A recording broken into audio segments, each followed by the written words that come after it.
women bring such an incredibly unique lens to everything that they look at. Women have very high emotional intelligence typically, and so when you bring those two things together, that different perspective, that different way of looking at things, a different way at problem solving, and then high emotional intelligence, it really does make the entire organization better. Everyone benefits from having women at the table. We need more women in leadership roles. One, because it adds a diversity lens. But two, I think women are always balancing, their work life, their home life, and we just are forced to balance. And so bringing that sort of need to balance, it creates a better balance at how you view work. I think every day I feel so happy and excited about going to work, about talking to the people that I work with, whether it is my colleagues in my own workstation or my entrepreneurs that I interact with. There is so little that has been done for people with disabilities that the little work that we do through Synergy's work seems a lot, but it isn't, So there is a lot more that needs to be done. And I think for me, every day is a perfect day when I get up to go to work. It's not a work for me. That's my life's purpose. We generally, as females, wear different hats. We can be moms, we can be sisters, we are wives, we are CEOs, COOs, we are friends, and all of those experiences help shape our perspective.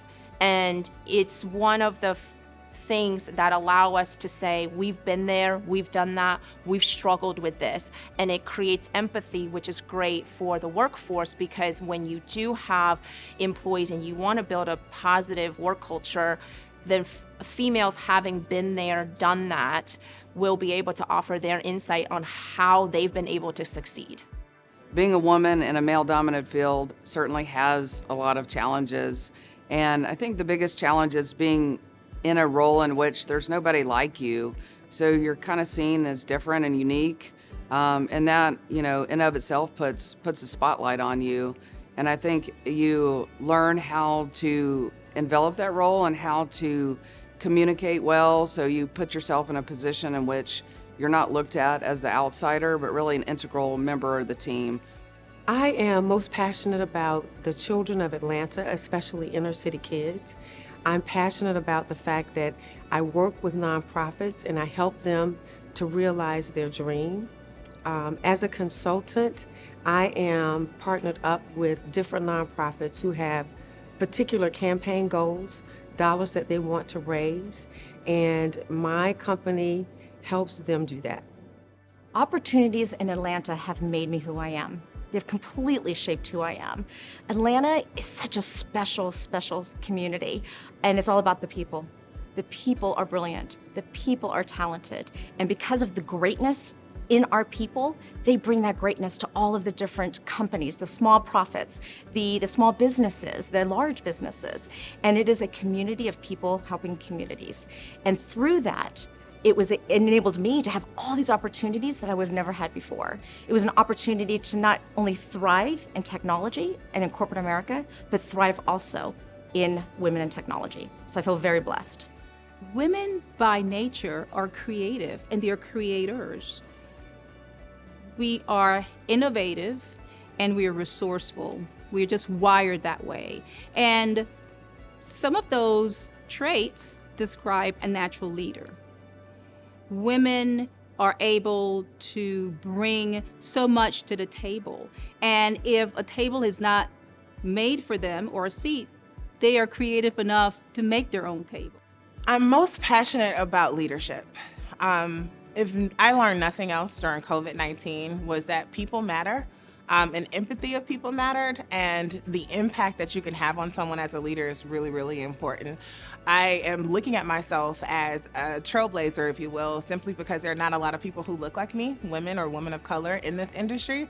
So I'm very hopeful that every time I walk into a room, I take my ancestors and I take those future leaders with me. And when I get an opportunity to crack into that glass ceiling, I'm hopeful that one day that'll be their walking mat for their floor for them, the next level of leadership at the airport or anywhere.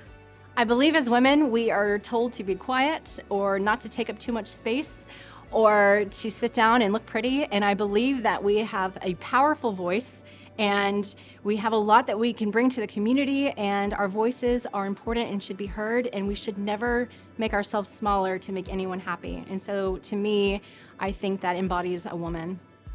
Do not doubt the skills and the talents that you were born with, and build off of those. And understand that looking at the person to the left or to the right would not be fair to compare yourself with, but just to understand your walk is your walk. And those skills and gifts that you have, accelerate those, build off of those. And again, find your weaknesses, but build off of your strengths while you improve on those weaknesses. Be bold. I think as women, oftentimes we're not taught, or we feel that we have to be given permission to be bold. Don't wait for permission, ask for forgiveness. Also, I would say have your village, right? Find your village. Who are those people that support you? Up, down, thick, thin, stay with those people, right? Your village is going to be so important for you to find new opportunities, for you to have, kind of the education, the support, the information that you'll need to succeed.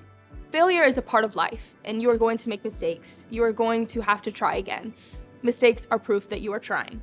And I think that remembering that and knowing that not everything will be perfect and things take trial and error, that will be your road to success. Everything is a process, and you can't look at someone else's process and base it off of your own. Everybody has a different path for themselves, so it's important to remember to stay on your path. Remember to try again. If you fail, pick yourself back up and keep going, because that's a part of life.